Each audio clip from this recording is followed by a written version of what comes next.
Welcome, everybody.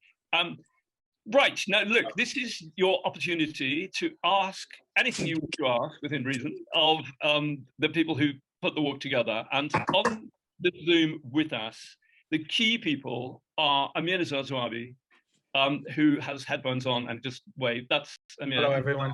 Hi. Who's our artistic director.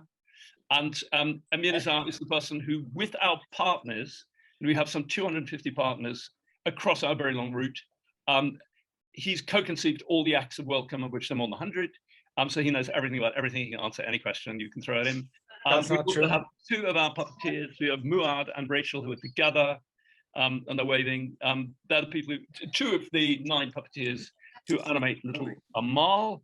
So they can talk to you about that. There's Stephen Daldry, who's one of the producers.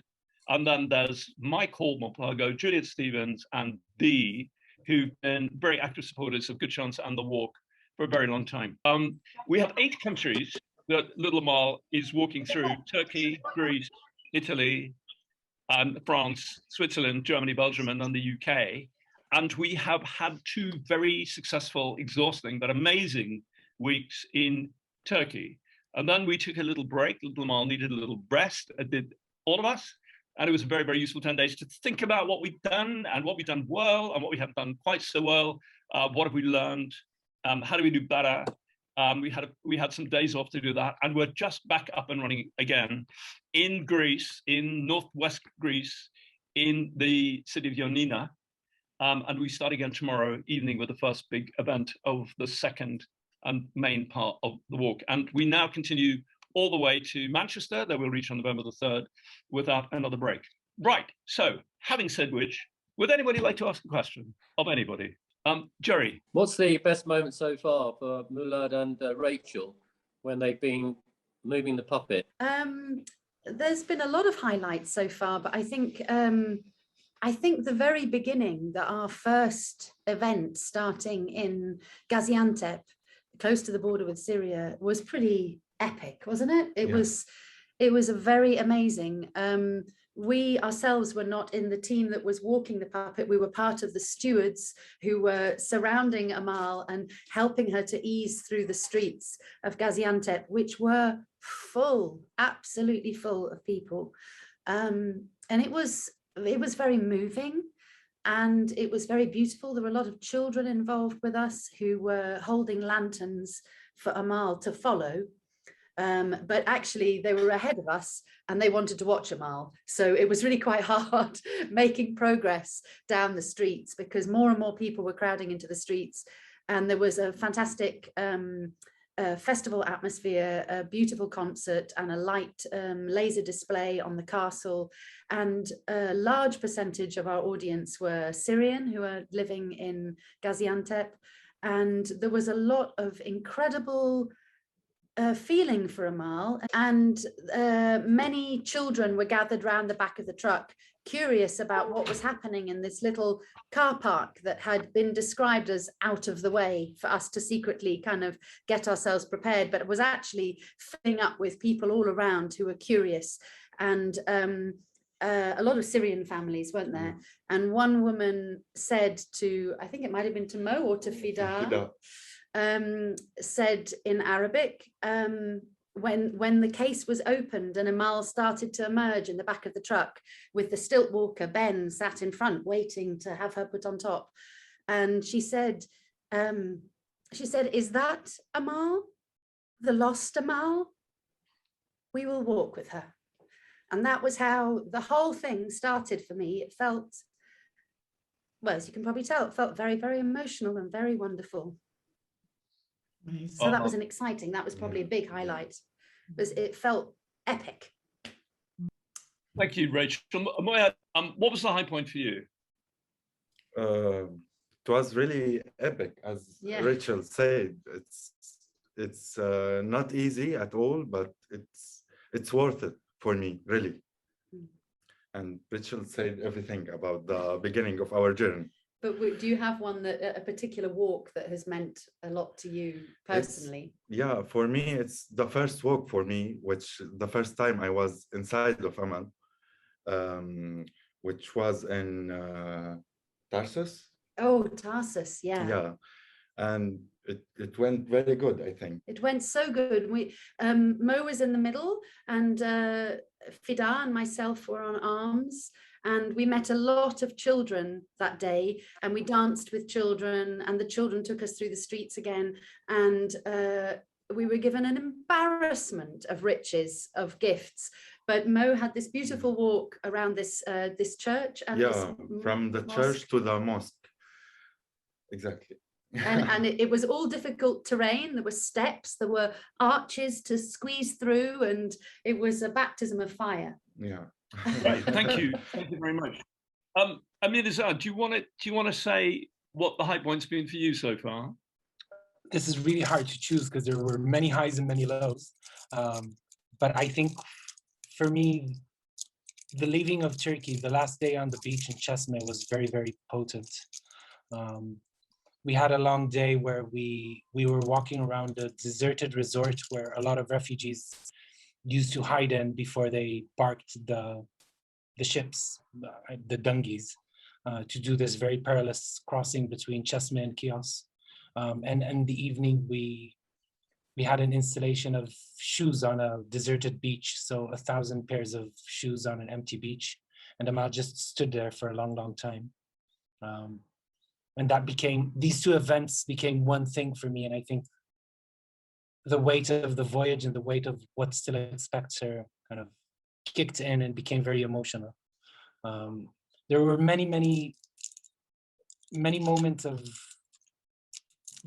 true inspiration in this walk up until now, because Amal is a 9-year-old vulnerable refugee. She's also 3.5 meters tall and very, very, very impressive. And when she walks into a space, she changes it immediately.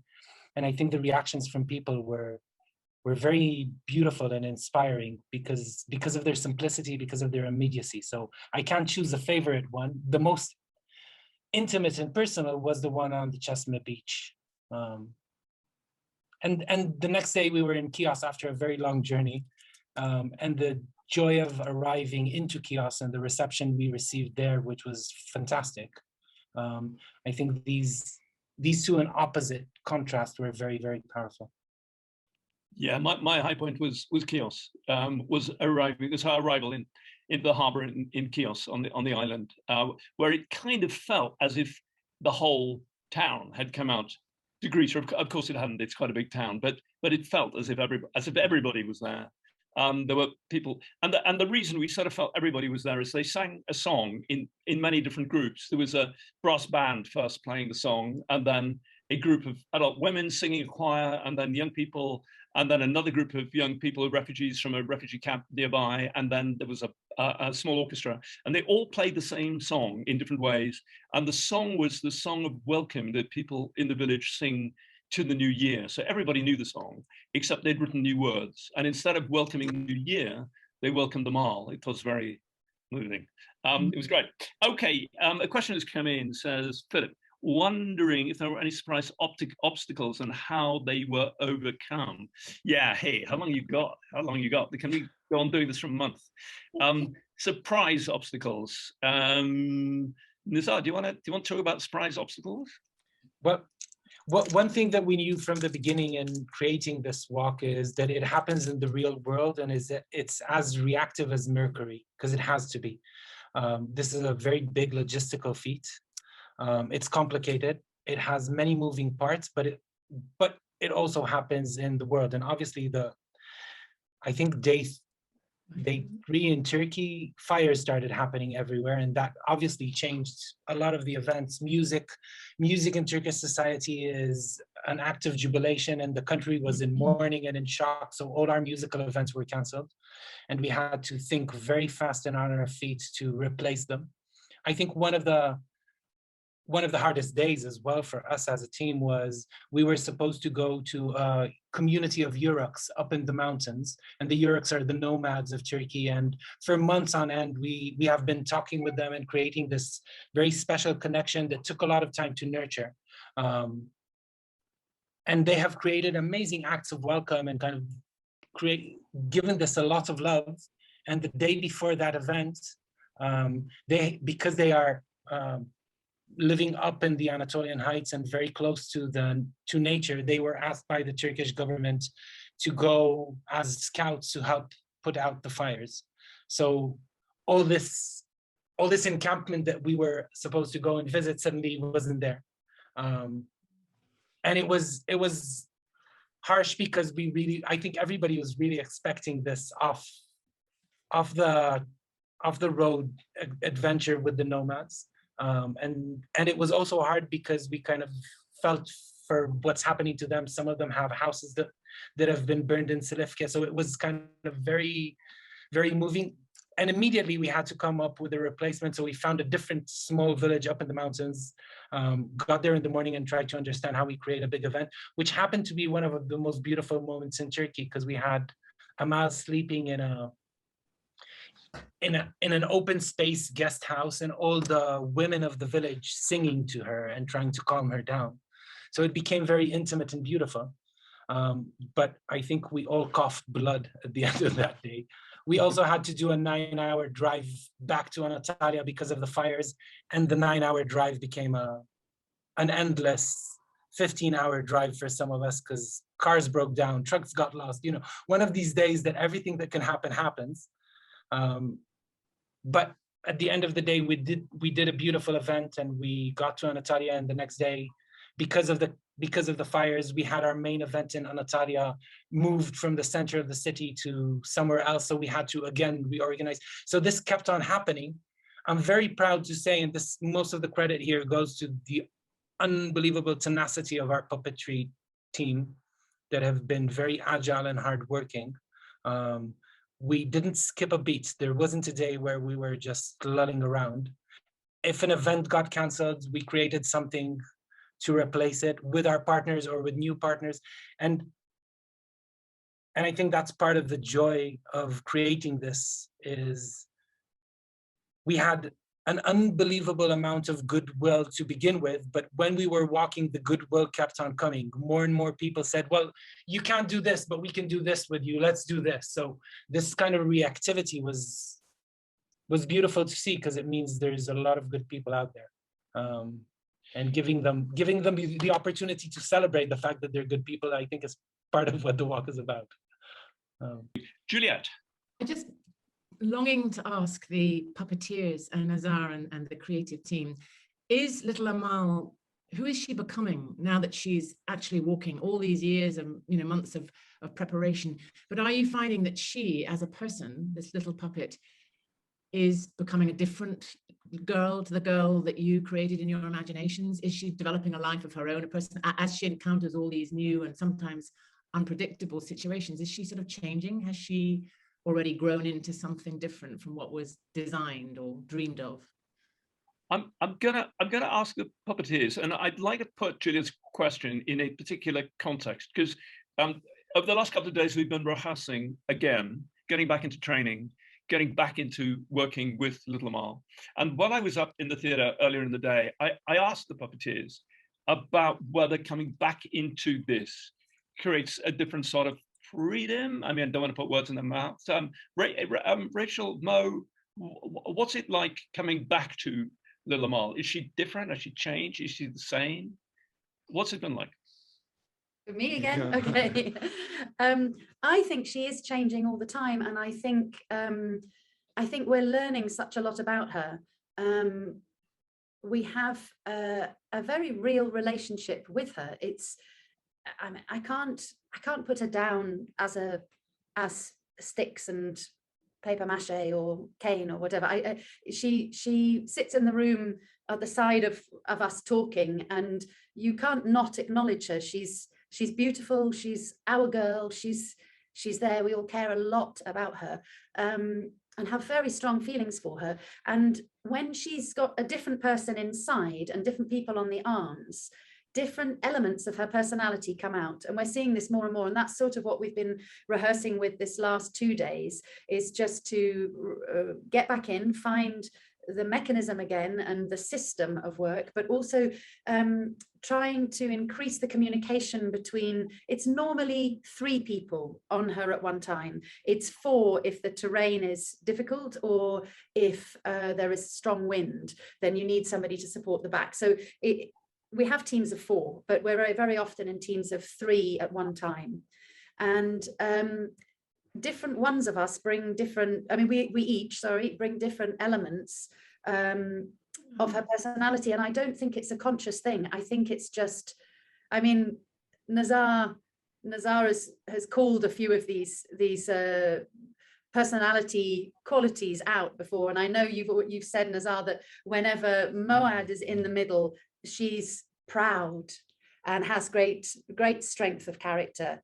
And some people are in her and she's really gutsy in those moments, or she's quieter and a little bit more pensive. And it really depends on who's making up the team of 3, but they're all very valid facets of the one person that we keep looking up and thinking, yeah, there she is. That's our girl. So we're getting to know her more and more and more. And it's a huge privilege. I have to say, it's a massive privilege.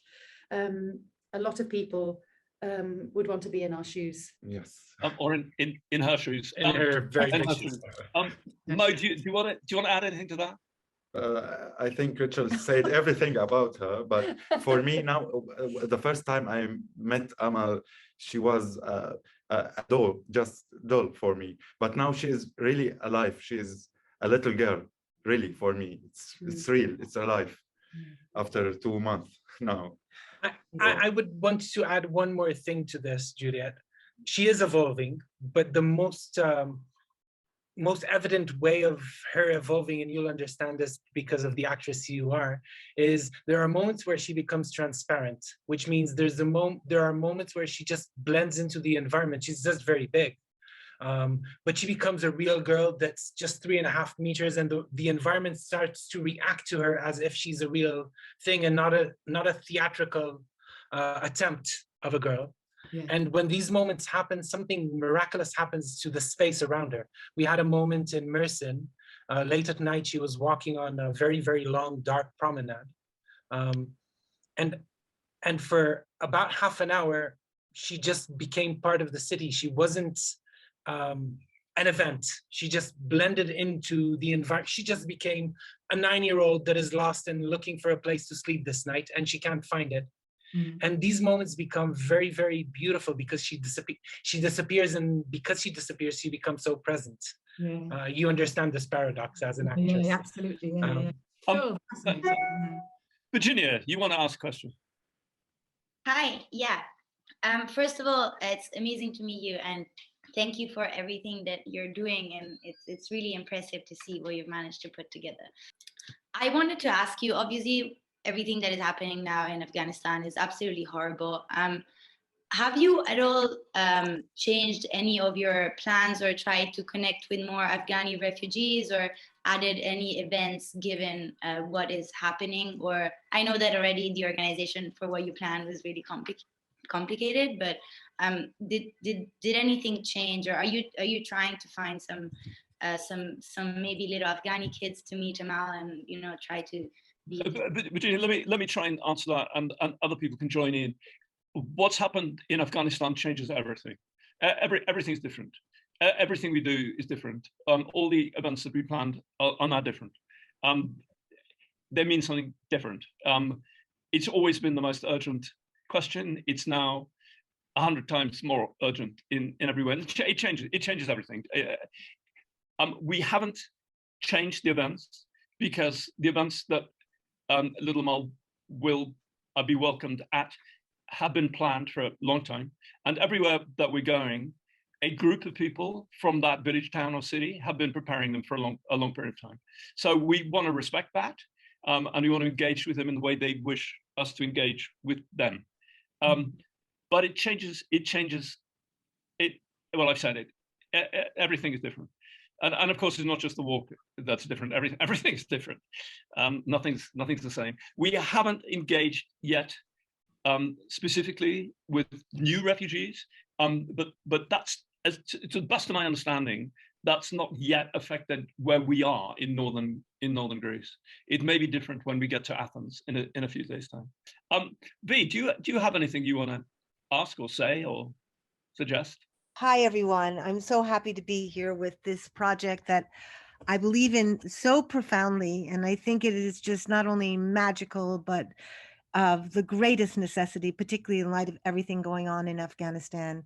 And I just want to say that I think it is so important at this moment that we are highlighting the situation of refugees, particularly looking at all of the people who are trying to get out of Afghanistan right now to safe harbor. And I also just want to say I'm just really moved to hear about how Amal changes with the people who are moving her, you know.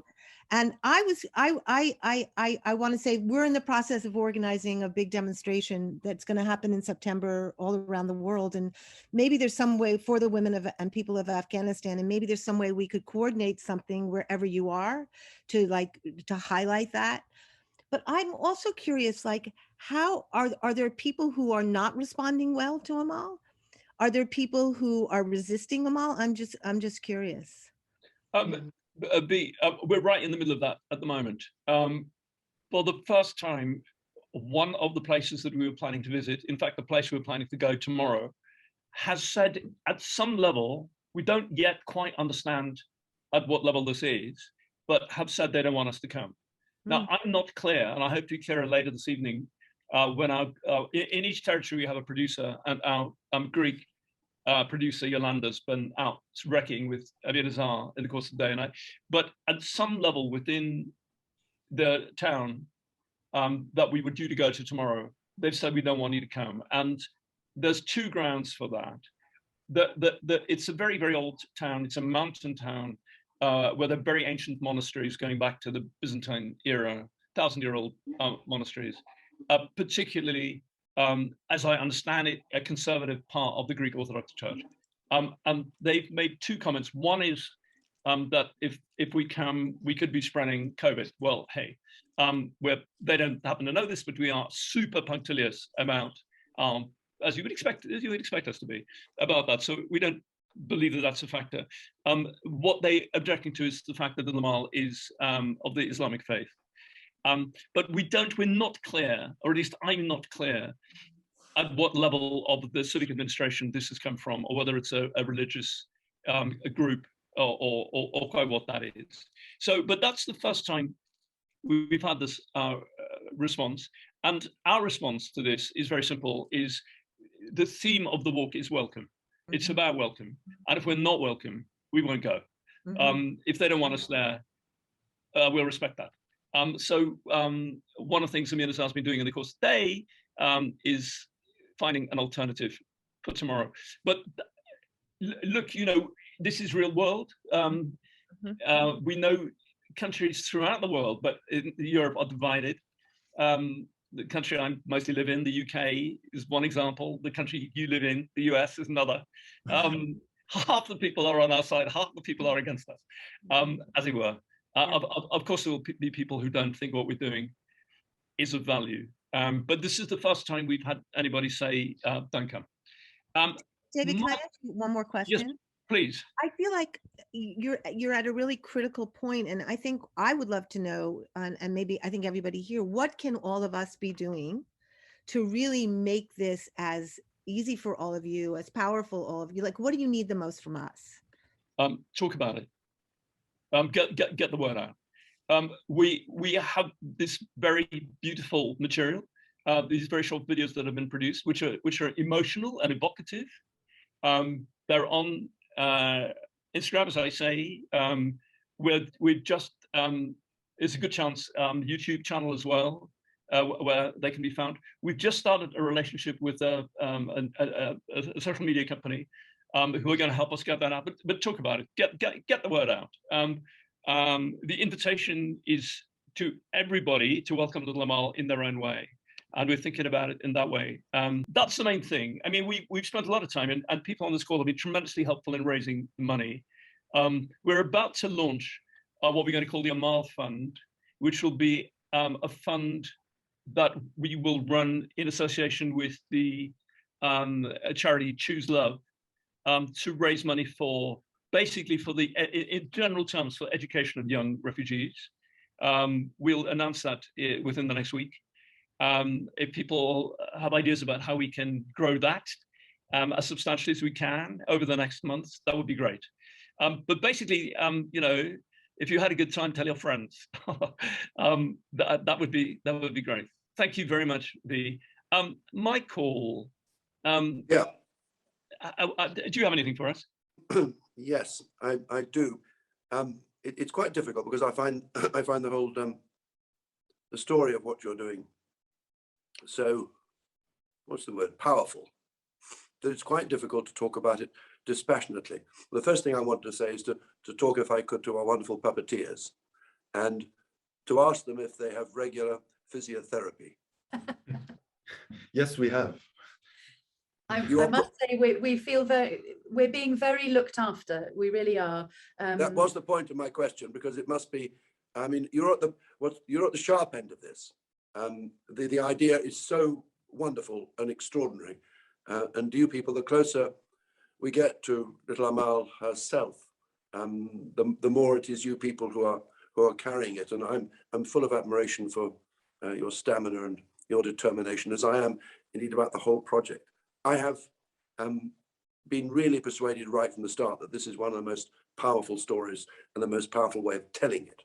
This is theatre, which is cross-country, cross-culture, at a moment in time where we seem to be falling apart, you know.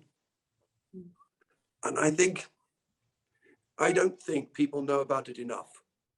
That's my situation at the moment. I mean, I see the odd article here in a newspaper that would print it because they have these sympathies. But it's not out there. When I talk about Little Amal, not enough people know. And I know you're a long way from my country, but this is so important. It's important in so many ways. And by the day, by the hour, becoming more urgent and more important. And I think that last question about how can we get the story out there is so important. But what I suppose we need more than anything else now is that this journey is underway, this extraordinary journey that these children are taking all the time. As I speak, they're making this journey. And it's that connection between what you're doing and the journeys that are being taken by thousands upon thousands of these children, many of them never completing this journey. That's the connection which has to be made. This is not some sort of theatrical ego trip. It's really important storytelling, very important to us all. And I'm not sure I've done enough, or anyone has yet, to get this out there. That's all, David. I just feel that in a way that's so important. So when it comes to our country, wherever that is, Italy, or whether it's France, or whether it's my country in England, I want there to be some sort of sense of anticipation. There's something extraordinary, because I know I can't get overly political, but it is political, you know. This represents something which is enlightening. This is trying to tell people, these people are there. We have to look after people who need our help. I'm constantly brought back to how we fail now when we have everything. How often do we go on about being, in my country, the 5th richest country in the world? And we quibble about how many refugees that we take. And I'm constantly going back to my grandparents and my great-grandparents, when everything was supposed to be very old-fashioned. And I remember this through them, that in 1914, I think it was 220,000 Belgians came across the channel in boats, many children amongst them. And people didn't go on and on about how, well, we don't have room and we don't have this and we don't have that.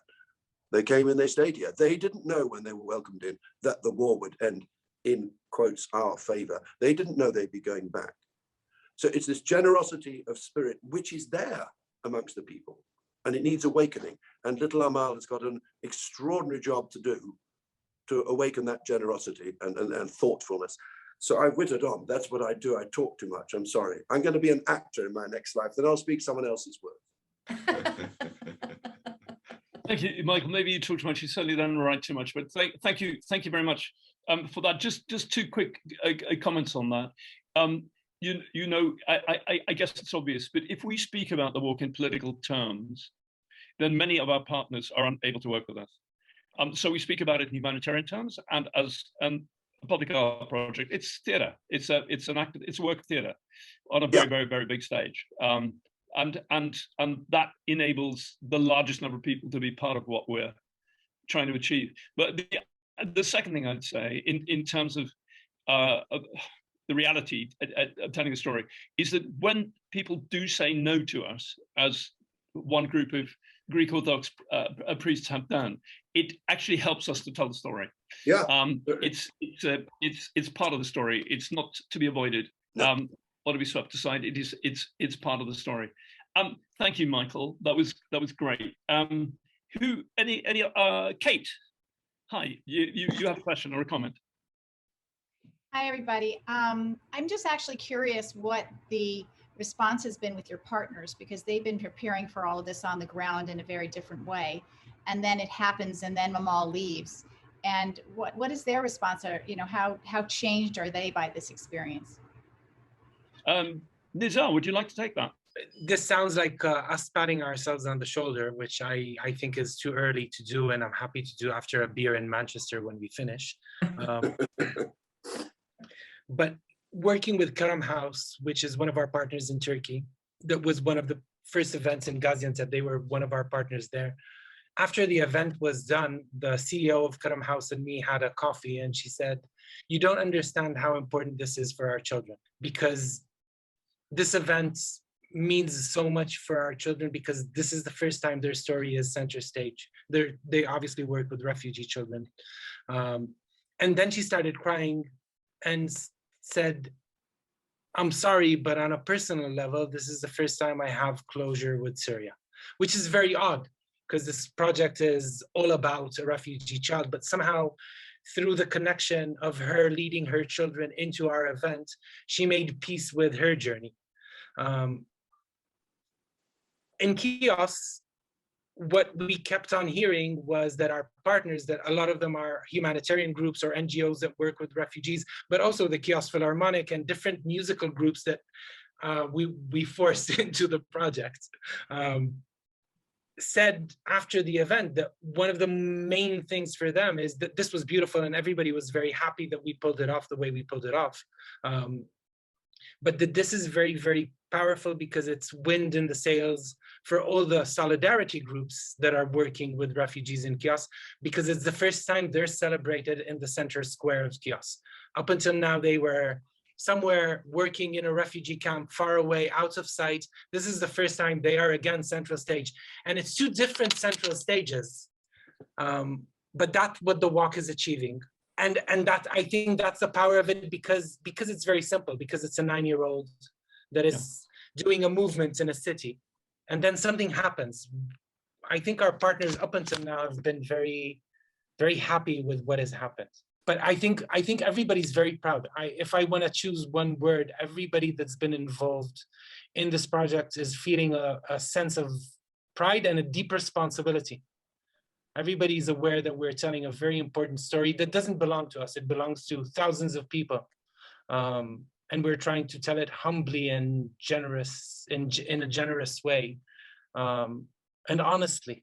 And I think that connects a lot of our partners. Kate, let me give you a very brief version of that. This morning, I did a kind of an interview for local television about various events that are happening in the town and in the neighborhood, and nobody there, apart from the producer who was with me, spoke English. I mean, why should they?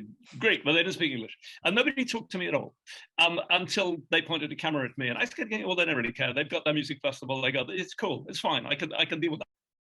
I'll just do what I have to do, and then that's cool." I did my 2 minutes about the walk, and then the woman who was interviewing me put down her microphone, and she spoke to the producer I was with, who translated to me, and she said to me, "I want to say to you how honored we are in this town that of all the towns in Greece, you've chosen to come here. And you know, it's really important for us not to claim too much. We mustn't claim too much. We're just doing this thing because we chose to do it. We chose to put on this crazy big play, but it was very moving. Yeah, okay. And it does, as Nizar says, it does give one a sense of responsibility. We have to do it, and we have to do it in the best possible way. Stephen, can you hear me, Stephen? We can hear you, David, this time. Good, you can hear me, great, okay. Stephen, I just ask if you've got a question or if you've got a comment or anything. No, I just thank you very much for everybody for being here. I mean, anybody, you know, if you've got time to join us at any point during the route or when we're in closer to home or in the UK, please do come and see us. The only thing that hasn't been expressed that clearly, I think, so far in this talk is just how moving it is. So, Michael, you pointed it up, but she's very moving to experience, and the people that react to her and witness it. It's hard to overestimate what a big impact she has, and what a profoundly moving sequence of events Nizar and the team and the puppeteers have created, and the local people, obviously local groups, and the producers have created. It is a profoundly moving event, and anything anybody can do to help us communicate that and use, as David said, use the little films that we're making and send them out, and then send them out again, and then ask your friends to send them out. Anything you can do to help, as they say these days, to amplify it is greatly appreciated. And do come and see it. It takes your breath away. And everybody who's involved in it is underplaying that. But having been there and watched it, I'm telling you, it takes your breath away. It's amazing. We should be coming to the end of this now. Bravo, you puppeteers. Can I just say one thing? Don't break a leg. Thank you, everybody. We'll keep in touch, and we look forward to seeing you in whatever country you're able to join us. Thank you very much indeed. Thanks, everybody. Very nice to see everybody. Thank you. Thank you so much. Lovely seeing everybody. Thank you, everybody.